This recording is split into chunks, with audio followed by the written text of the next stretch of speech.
Okay, here we go.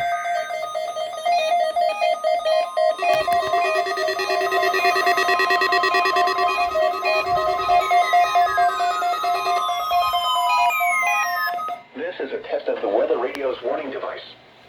During potentially dangerous weather situations or other emergencies, specially built receivers are automatically activated to warn of the impending hazard.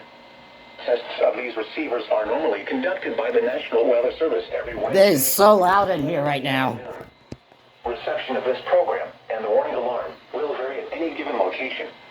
Hey, the 100 activated. Noticeable at greater distances from the transmitter. WR100. To provide the most consistent warning service possible, the warning alarm will be activated for warnings, selected watches, and other environmental emergencies affecting the following North Carolina counties.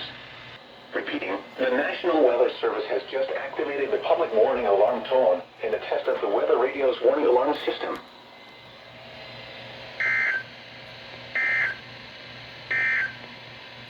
Here are the 10 a.m. observations for the Northeast Piedmont.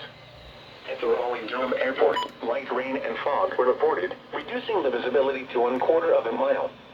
The temperature was 62 degrees, the dew point 59, and the relative humidity 90%.